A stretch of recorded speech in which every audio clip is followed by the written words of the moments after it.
नमस्कार and welcome to Bodhisattva institute. Some basic concept of chemistry lecture number 11, जिसमें mole concept को हम थोड़ा और आगे बढ़ाते हैं और बात करेंगे स्टीचोमेट्री की, जिसको कोई सोशियोमेट्री भी बोलता है, कोई स्टीचोमेट्री भी बोलता है, कोई स्टोचियोमेट्री भी बोलता है। चलो नाम में क्या रखा है। तो फिलहाल मोल कॉन्सेप्ट की जर्नी को आगे बढ़ाते हैं और अब हम मोल कॉन्सेप्ट को एक केमिकल इक्वेशन के रिस्पेक्ट में समझने की कोशिश करेंगे कि जब हम मोल कॉन्सेप्ट को किसी केमिकल इक्वेशन में अप्लाई करेंगे तो क्या सीन बनेगा। उसी को हम स्टीचोमेट्री का नाम देते हैं। तो आप देखिए कहानी क्या चलती है कि जो हमारा स्टीचोमेट्री कॉन्सेप्ट होगा, यानी मोल कॉन्सेप्ट को मैं लेवल 2 कहूं या मोल कॉन्सेप्ट को मैं केमिकल इक्वेशन में कहूं तो कोई गलत बात नहीं होगी। यहां पर हमें दो केस को स्टडी करना है। Number one, case number one, I don't like this, यही बेटर है। ठीक है, case number one and case number two. देखो, केस नंबर वन में इस फिलहाल आज के लेक्चर में जिसे हम स्टडी करेंगे वो मेरे लिए केस नंबर वन होगा। When amount of only one component is given, जब आपको एक केमिकल रिएक्शन दिया जाएगा या हो सकता है आपको लिखना भी पड़े और उसमें किसी एक कंपोनेंट की आपको कोई अमाउंट दी जाएगी। When amount of one component is given, when amount of one component is given, तब हमारा केस वन आएगा। और केस टू आएगा when amount of two component is given. That is the concept of limiting reason, जिसको हम next lecture में discuss करेंगे। When amount of two reactants is given. ठीक है, तो यहां पर आता है कॉन्सेप्ट ऑफ लिमिटिंग रिएजेंट, उसको हम सेपरेटली डिस्कस करेंगे। तो फिलहाल बात करते हैं when amount of one component is given in case of stoichiometry. देखिए, मैं पहले आपको एक एग्जांपल के थ्रू समझाता हूं। सपोज कीजिए A plus B changes to, suppose कीजिए 2C। This is a chemical reaction, ये हमें गिवन है केमिकल रिएक्शन, और इसमें हमें किसी एक कंपोनेंट की अमाउंट दी जाएगी, क्योंकि आप देख ही रहे हैं कि ए और बी रिएक्टेंट है, सी प्रोडक्ट है। रिएक्शन हमेशा एक रेशियो में आगे बढ़ता है। किसका रेशियो? मॉलिक्यूल का रेशियो भी हो सकता है। मोल का रेशियो ज्यादा बेटर है कहना, क्योंकि मोल कॉन्सेप्ट में चल रहा है तो हम मोल की टर्म्स में ही बात करेंगे कि 1 mole of A reacting with 1 mole of B and formation of 2 moles of C takes place.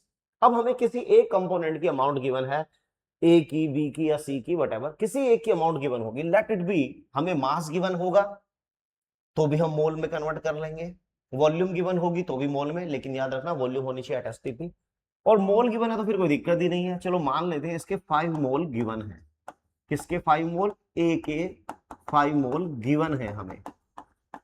तो ए के अगर हमारे पास 5 मोल है तो बी के हमारे पास कितने मोल होने चाहिए जो ए के 5 मोल से पूरी तरह रिएक्ट कर जाएं, और रिएक्ट करने के बाद बताइए सी के कितने मोल बनेंगे।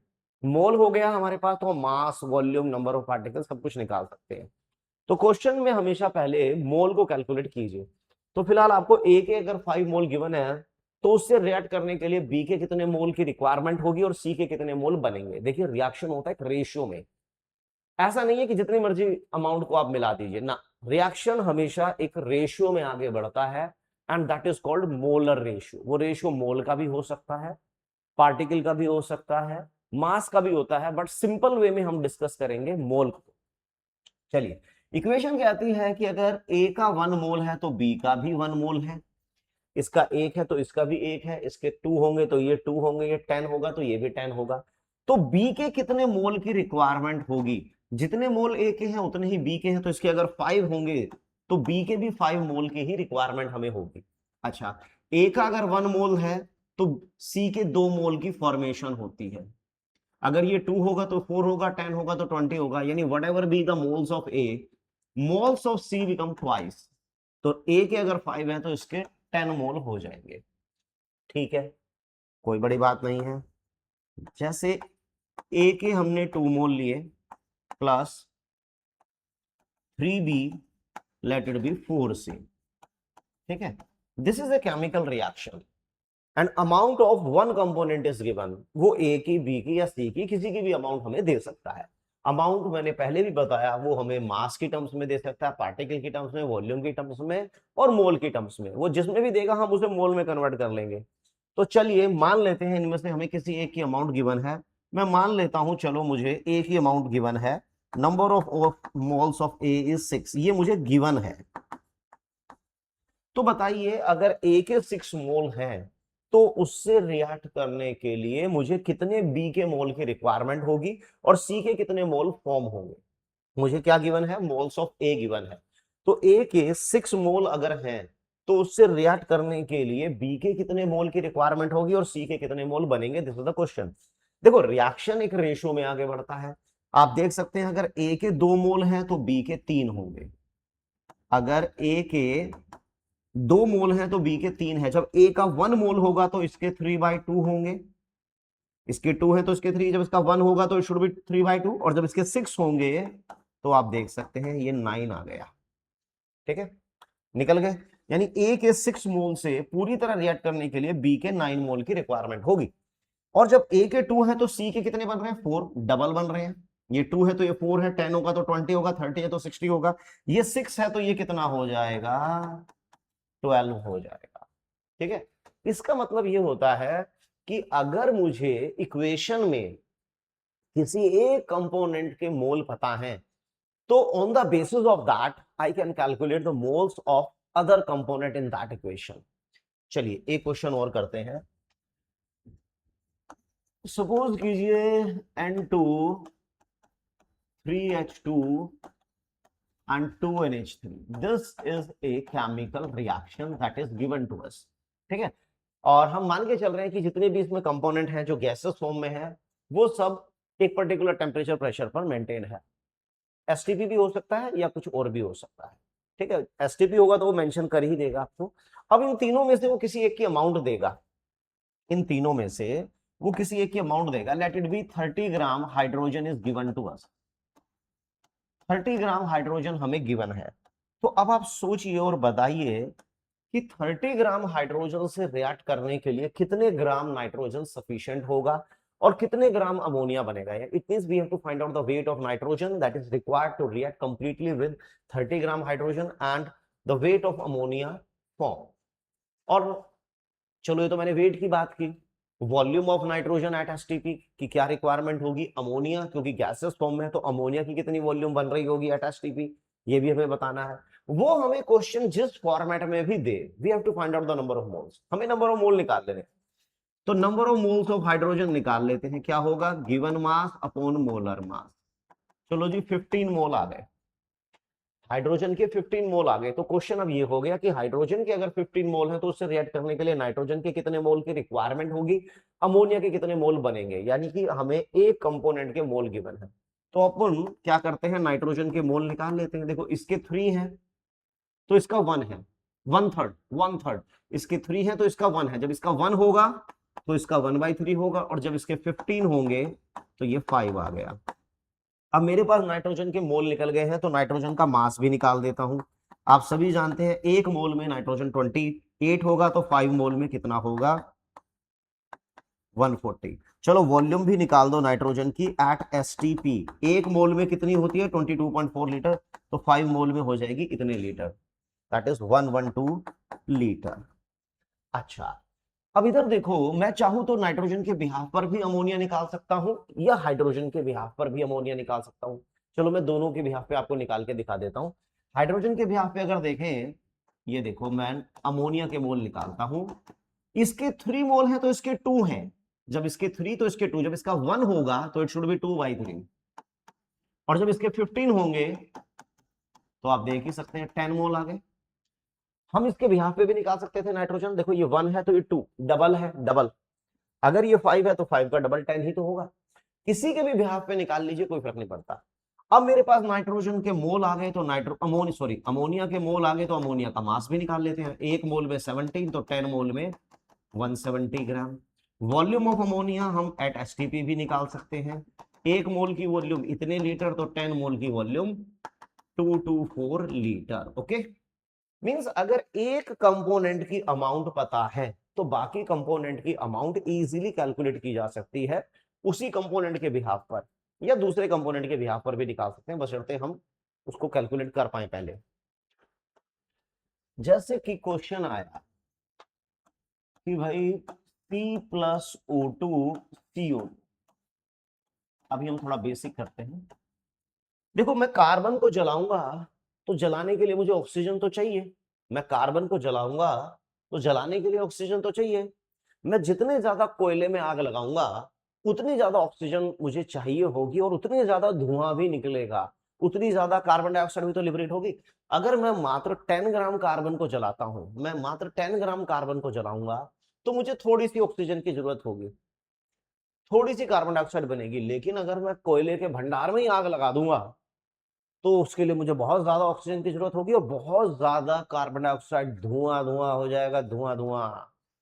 तो क्वेश्चन है यहाँ पर, हमें किसी एक की अमाउंट दे दी गई है, late it B 36 gram carbon is given, कि भाई 36 ग्राम कार्बन हमें गिवन है। तो 36 ग्राम कार्बन से रिएक्ट करने के लिए ऑक्सीजन का कितना मास चाहिए, या कितनी वॉल्यूम चाहिए, या कितने मोल चाहिए, अब हम सब कुछ निकालेंगे।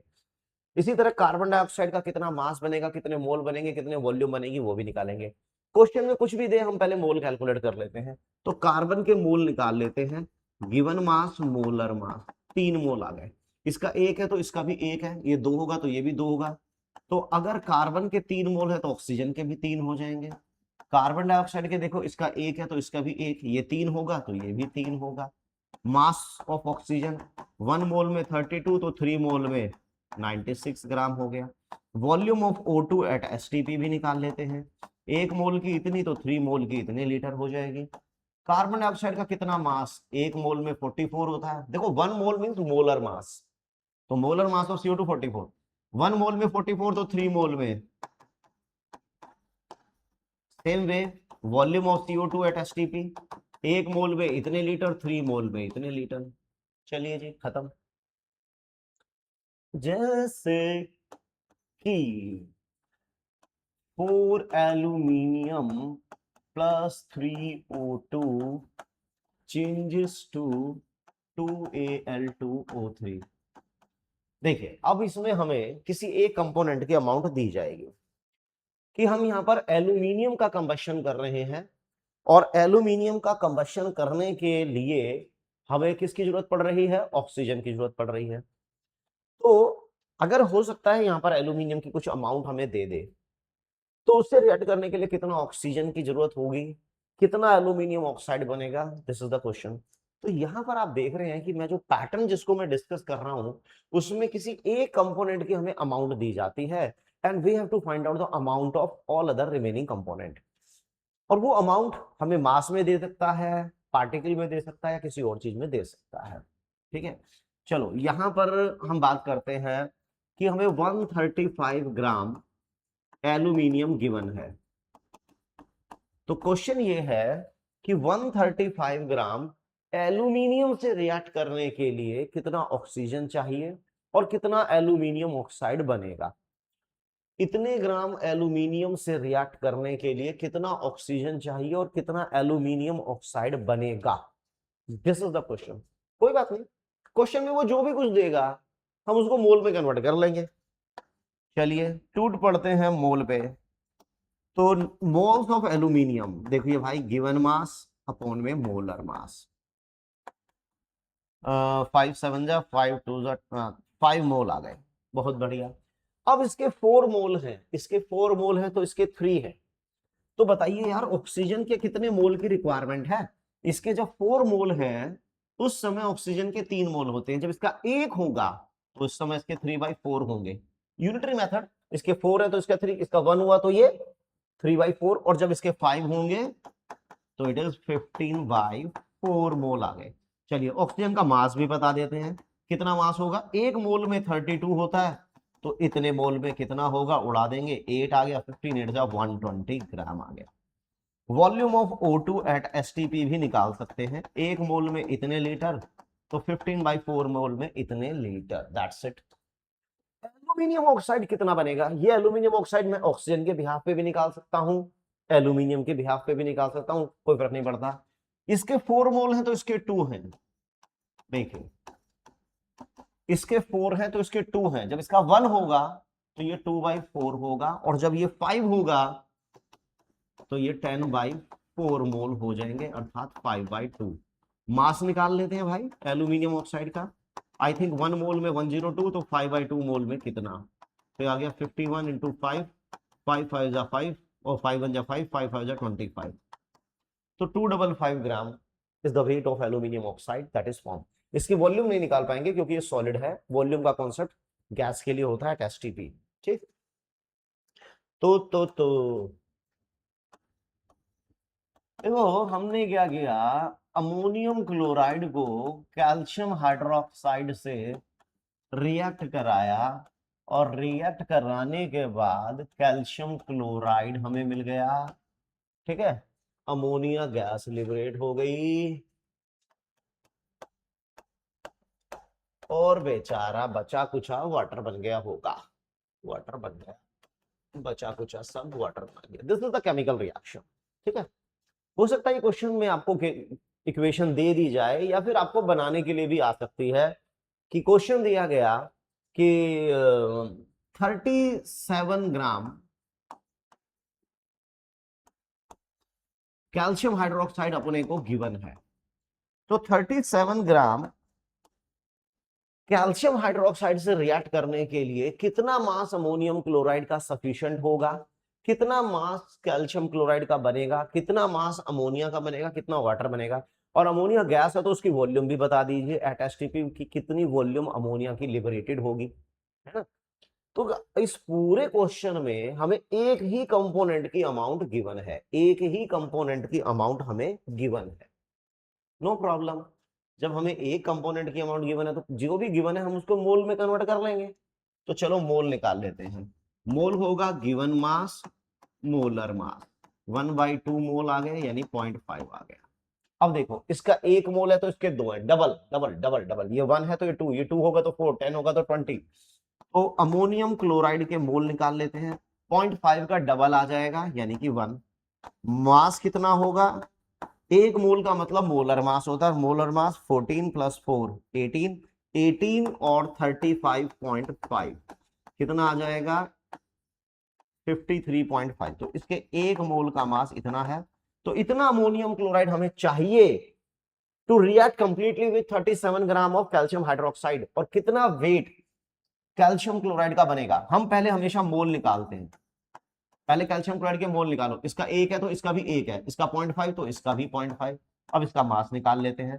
इसके 1 मोल का मास 111 होता है, तो 0.5 मोल का इतना हो जाएगा। अमोनिया के मोल निकालो पहले, इसका 1 है तो इसके 2, डबल है तो इसका 0.5, तो इसका 0.5 का डबल कितना हो जाएगा? 1 हो जाएगा। मास ऑफ अमोनिया कितना आएगा? 17 ग्राम आ जाएगा। Volume of ammonia at STP 1 mole की 22.4, तो 1 मोल ही तो है, तो 22.4 लीटर। सेम विद इसी तरह आप वाटर का मास भी फाइंड आउट कर सकते हैं। ओके, रिपोर्ट है। चलिए, क्वेश्चन में कहा गया कि C+O2 CO2। अब आप सोचेंगे सर ये क्वेश्चन तो पहले भी करा दिया। चलिए मैं कहता हूं कि इस बार हमें 60 ग्राम कार्बन गिवन है, 60 ग्राम कार्बन गिवन है। कहता है कि चलो ऑक्सीजन का कितना मास सफिशिएंट होगा, कार्बन डाइऑक्साइड कितना बनेगा, ये तो मैं पहले वाले क्वेश्चन में करा चुका हूं। कहता है calculate volume of air, calculate volume of air हम बात करेंगे at STP needed for the complete combustion of 60 gram carbon. हमें इस बार ऑक्सीजन की नहीं, एयर की वॉल्यूम निकालनी है, नो प्रॉब्लम। क्वेश्चन में कुछ भी देगा, अपने को पहले मोल निकाल लेने हैं।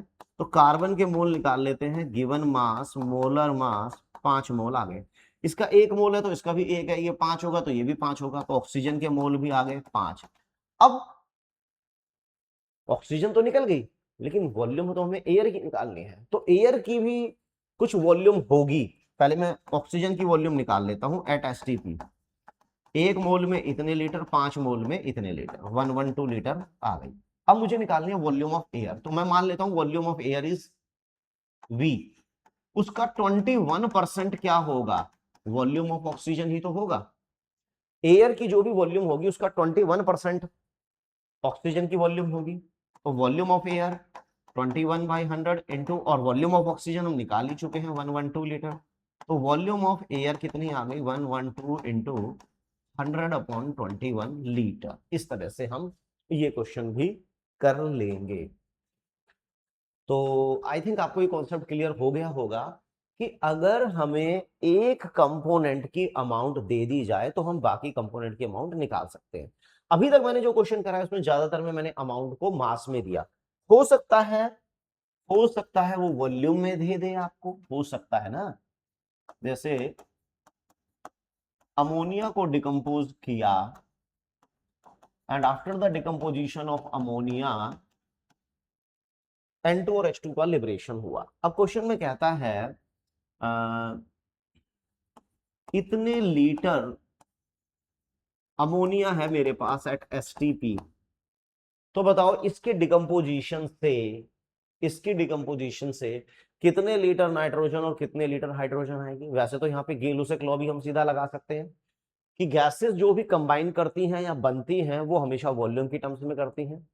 और अगर आप गेलुसिक लॉ भूल गए हैं या अंडरस्टैंडिंग बेटर नहीं है तो मोल कॉन्सेप्ट जिंदाबाद, इसको मोल में कन्वर्ट कर लो। क्या हो जाएगा, गिवन वॉल्यूम अपॉन 22.4 वॉल्यूम, तो ये 10 मोल आ गए। अब इसके 2 मोल है तो इसका 1 है। अब आप खुद ही सोचिए, इसका 2 मोल है तो 1 है, इसका 1 होगा तो ये 1/2 होगा, और जब ये 10 होगा तो ये 5 मोल होगा। अब हम इसकी वॉल्यूम निकाल लेते हैं, 1 मोल में इतनी तो 5 मोल में इतनी। अब आ जाओ इसके भी यहाँ पे भी निकाल सकते हो। इसका 1 मोल तो इसके 3 है, ट्रिपल है, ट्रिपल इसके 5 है तो इसके कितने मोल आ जाएंगे, इसके 5 है तो 5 का ट्रिपल हो जाएगा 15 मोल। तो volume of hydrogen at STP 1 mole की इतने लीटर, 15 मोल की इतने लीटर। इस तरीके से आप कर पाएंगे। ठीक है, चलिए तो यहां पर हम कहानी को समाप्त करते हैं। ये हमारा कॉन्सेप्ट हुआ स्टीचोमेट्री में, यानी मोल कॉन्सेप्ट को हमने केमिकल इक्वेशन में अप्लाई किया। और केमिकल इक्वेशन में अगर हमें एक कंपोनेंट की अमाउंट पता है तो हम उसके मोल निकाल के बाकी सभी कंपोनेंट के मोल निकाल लेंगे, और सभी कंपोनेंट के जब मोल निकल जाएंगे तो उनका मास भी हम निकाल सकते हैं, उनकी वॉल्यूम भी निकाल सकते हैं, उनका नंबर ऑफ पार्टिकल भी निकाल सकते हैं। तो इस तरह के जो भी क्वेश्चन बनेंगे होप आप स्टीचोमेट्री में जो केस 1 मैंने अभी डिस्कस किया उसको कर सकते हैं। अब नेक्स्ट लेक्चर में हम डिस्कस करेंगे concept of limiting reagent. It is one of the best concept जहां से क्वेश्चन अक्सर पूछे जाते हैं, वो चाहे नीट हो, जेई हो या बोर्ड वगैरह हो। टीचर्स का फेवरेट होता है टॉपिक, पूछ लेते हैं जनरली। तो टिल देन पढ़ते रहिए, आगे बढ़ते रहिए। Thank you very much.